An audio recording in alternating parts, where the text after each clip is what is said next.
What is up, everyone, and welcome to another episode of the Tape Tomb, a show where we talk about some of my favorite movies from the depths of my horror VHS collection.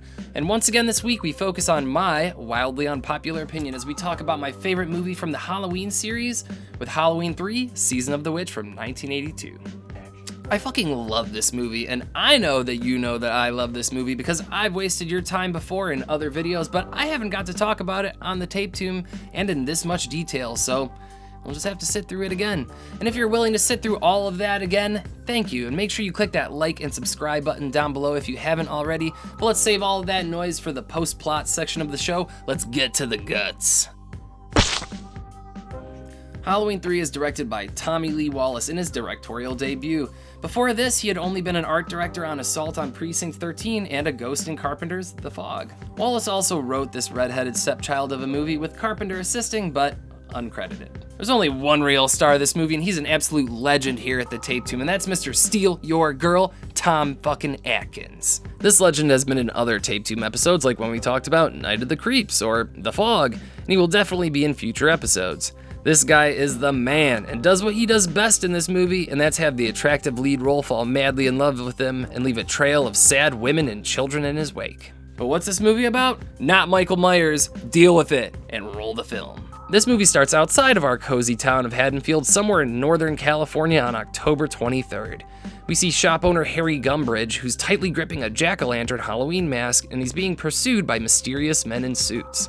He escapes and collapses at a local auto shop where the owner takes him to the hospital. While he is under the watch of Dr. Love, aka Dr. Challis, while unsupervised, Harry is attacked by more mysterious men, killing him in his own hospital bed. As Dr. Challis sees this suited man leaving, he chases after him, only to see this guy get into his car and set himself on fire. Only on the night shift, am I right? The next day, Harry's daughter Ellie meets up with Dr. Challis at a local bar to talk about some strange things she's discovered about her father's death.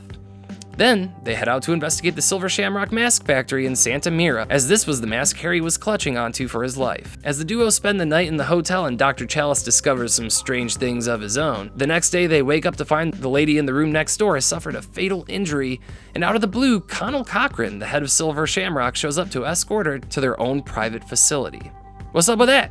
That's exactly what Dr. Challis and Ellie think, and they head right into the belly of the beast to infiltrate the Silver Shamrock factory.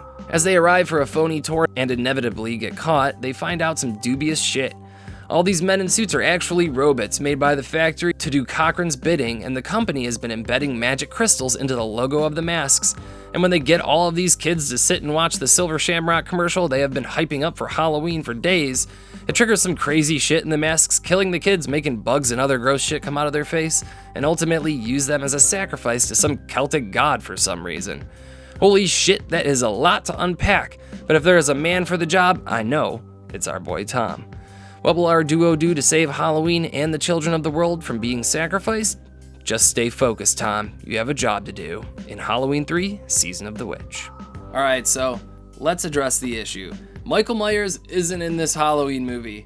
Who cares? But there's a reason. So, John Carpenter initially wanted the idea for Halloween to be a different scary movie coming out around Halloween time every single year. After the first movie's success with Michael Myers, the studio insisted he do another one for the second Halloween flick, and that's why we get Michael and Dr. Loomis again. Even though at the end of the movie, Carpenter killed off Michael and Loomis so he could move on and do something totally different. So when the time came to do Halloween 3 Season of the Witch, it was back to the original plan. He got to do what he wanted. It was going to be totally unique. And unfortunately, it totally flopped because everyone wanted more Michael. So Carpenter sold the rights to the characters in 1988, and the new owners continued the story in a way that really didn't make sense because these characters were dead from the second movie. But who cares? Halloween, Michael Myers, it's great. So this movie has no Michael Myers in it, and honestly, that's okay with me. Even the original Halloween is not the quintessential horror movie to me. It's not even in my top 5. So why don't we just appreciate this for what it is, like we do everything else in the genre? This movie's got my favorite holiday, awesome special effects that couldn't really be used in the typical slasher realm, robots, Celtic rituals, Stonehenge computers, and an evil Halloween mask company that uses their products to complete their task. This shit is fucking wild. And when you throw all this in a blender with Tom Atkins in the saddle, how can you lose? It's far-fetched, far out, and far from perfect, but that's probably why it's a perfect fit for us here at the Tape 2. Here's some facts about Halloween 3 Season of the Witch. At around 55 minutes, the voice of the operator that Challis keeps contacting when he tries to call out of Santa Mira is Jamie Lee Curtis, his lady he bagged from The Fog and Scream Queen of Halloween lore. They just can't stay away from him. During a panel at 2013's 35 Years of Terror Halloween convention in Pasadena, California, Tommy Lee Wallace was asked by a moderator to explain, as the sole credited screenwriter, the connection between Stonehenge, Ireland, robots, and laser beams that both melt flesh and conjure bugs and snakes from a human's body. Wallace's entire response was, "It's magic, man." Thank you all so much for tuning in to another episode of The Tape Tomb. I have been your blue beanied host with the most. Once again, I know it's been a couple weeks, but I'm back, Larry Downs, and thank you all for tuning in. If you've liked this episode, make sure you click that like and subscribe button down below and leave me a comment telling us how we're doing or other movies we should talk about in future episodes. Make sure you tune in each week for our sister series, Airlock Shock, starring Nick Haskin. He's always talking about great sci-fi flicks just like we do horror here at The Tape Tomb. I'm Larry Downs. Stay spooky, my friends, and we will see you in the sequel.